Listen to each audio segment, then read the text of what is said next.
Bienvenue sur Venue French Rugby. Like et abonnez-vous pour suivre les analyses palpitantes des matchs du Top 14. Merci de vous abonner à la chaîne. Contexte, rythme du match et domination en première mi-temps. Il existe des finales qui ne se décident pas uniquement par le score, mais par la manière dont les deux équipes entrent dans le match et en définissent entièrement la physionomie dès les premières minutes. La finale du Top 14 entre Toulouse et Montpellier en est une illustration parfaite. D'un côté, une équipe qui a construit une identité de victoire presque devenue une formule, de l'autre, une formation animée par l'ambition de bouleverser l'ordre établi, mais qui manque de précision dans les moments décisifs. Dès le coup d'envoi, Toulouse n'a pas caché son intention d'imposer son rythme. Sans attendre ni trop observer, ils ont immédiatement accéléré le tempo, obligeant Montpellier à réagir plutôt qu'à développer son propre jeu.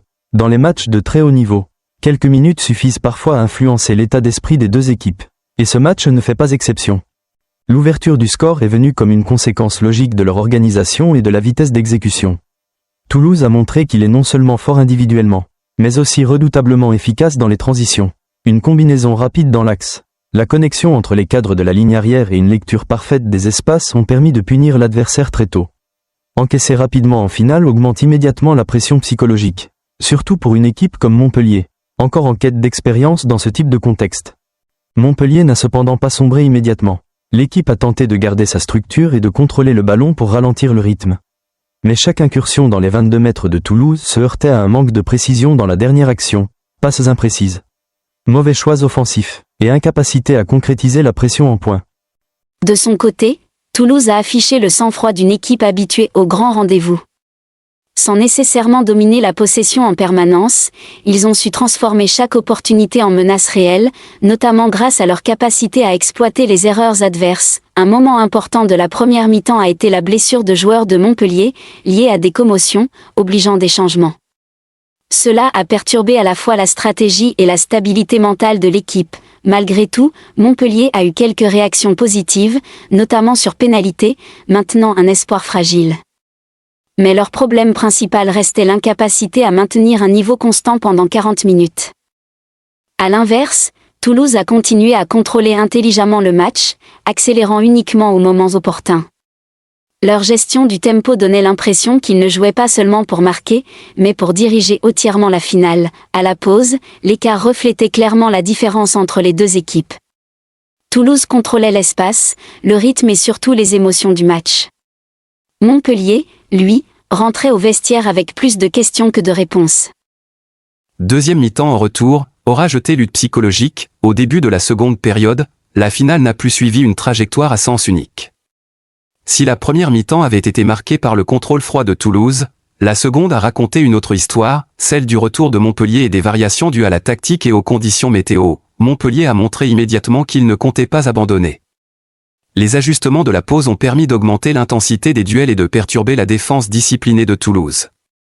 L'équipe a joué plus vite, plus agressivement et avec davantage de mouvements sans ballon. Le premier tournant est venu d'une pénalité bien exécutée, suivi d'une action collective aboutissant à un essai.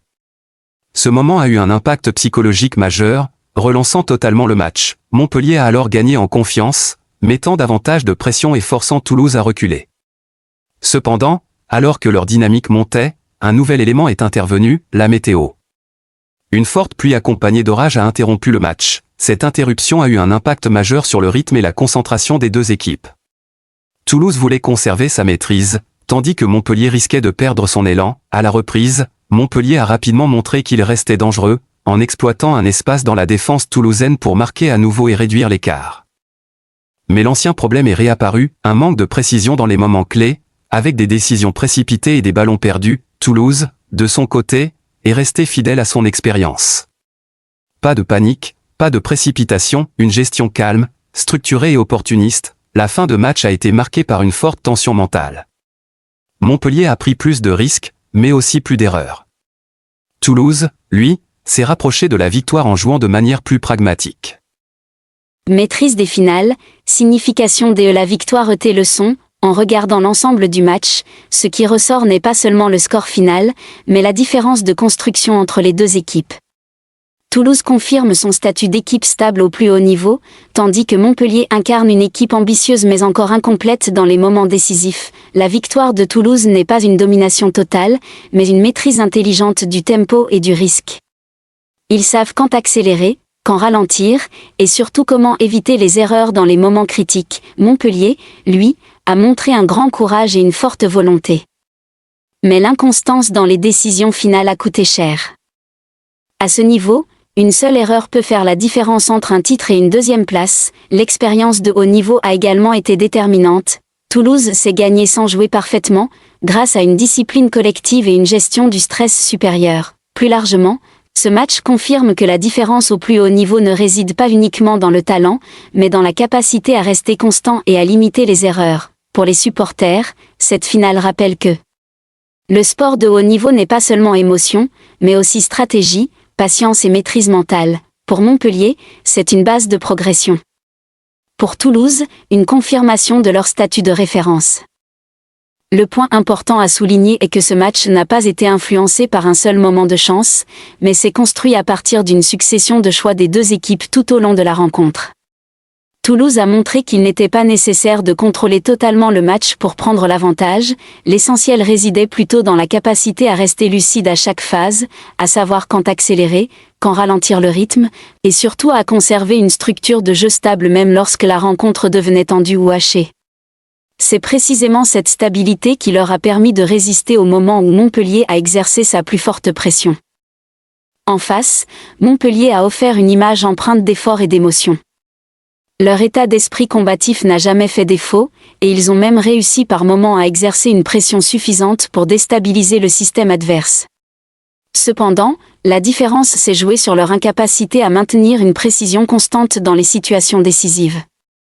Lorsque les occasions se sont présentées, le manque de sang-froid nécessaire a empêché plusieurs actions d'être concrétisées, créant ainsi un écart de plus en plus difficile à combler face à un adversaire aussi expérimenté que Toulouse.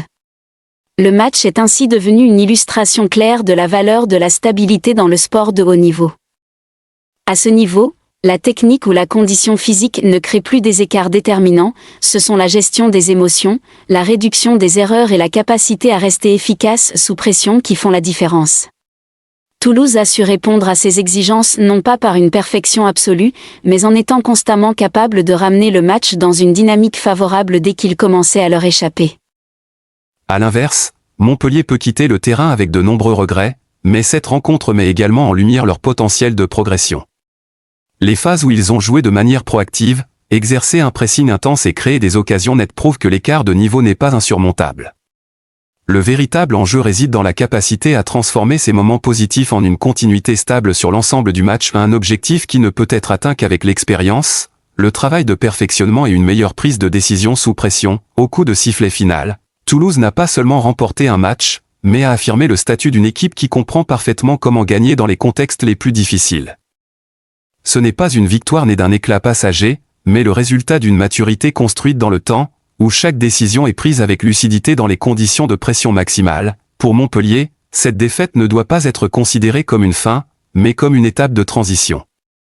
Car ce qu'ils ont montré suffit à prouver que les bases sont là, reste à élever le niveau de maturité dans la lecture du jeu et la précision dans les moments clés. Une fois ces éléments améliorés, ils seront tout à fait capables de devenir un véritable concurrent dans les prochaines finales. En définitive, cette finale rappelle une vérité bien connue mais toujours valable, au plus haut niveau.